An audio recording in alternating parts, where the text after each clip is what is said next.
சைக்கோங்கிறது அப்படின்னு பார்த்தீங்கன்னாக்கா பிளான் பண்ணுவாங்க.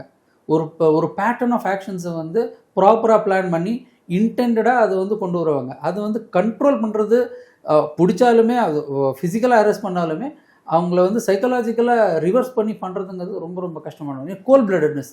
ஏன்னா அதுதான் அவங்க லைஃப் ஸ்டைலில் சரி அப்படின்னு அவங்களுக்கு தோணக்கூடிய ஒரு விஷயம். அவங்களோட ஒப்பீனியனில் அதுதான் வேர்ல்டு அப்படிங்கிற மாதிரி ஒரு விஷயம். ஸோ அதனால் நம்ம பார்க்குறது வந்து பாசிட்டிவாக இருந்துட்டு கோல்ட் பிளடாக இருந்தாங்க நல்ல பிளானர்ஸாக இருப்பாங்க. நெகட்டிவாக இருந்து கோல்ட் பிளட் இருந்தால் இது சைக்கோ அப்படின்னு சொல்கிறோம் இல்லையா, அந்த மாதிரி கேசஸில் வருவாங்க. ஸோ அந்த மாதிரி இருக்கவங்க வெளியே காமிச்சிக்கவே மாட்டாங்க.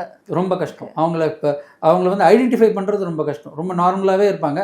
ஆனால் அவங்க வந்து பேசிகிட்டே இருக்கும்போது நிறைய மைண்டில் நெகட்டிவாக மைண்ட் ஓடிட்டே இருக்கும். ஒரு பேட்டர்னை பிளான் பண்ணுவாங்க. பேட்டர்னை பிளான் பண்ணும்போது என்னன்னாக்கா அதை ட்ரெயில நம்ம கண்டுபிடிக்கிறது வந்து ரொம்ப ரொம்ப கஷ்டமாக இருக்கும். ட்ரெயில கண்டுபிடிக்கிறது ரொம்ப ரொம்ப கஷ்டமாக இருக்கும். அது ரொம்ப எக்ஸ்பர்ட்ஸாக இருக்கணும். இப்போது அஃபீஷியல்ஸ், போலீஸ் அஃபீஷியல்ஸ்லாம் ரொம்ப எக்ஸ்பர்ட்ஸாக இருப்பாங்க.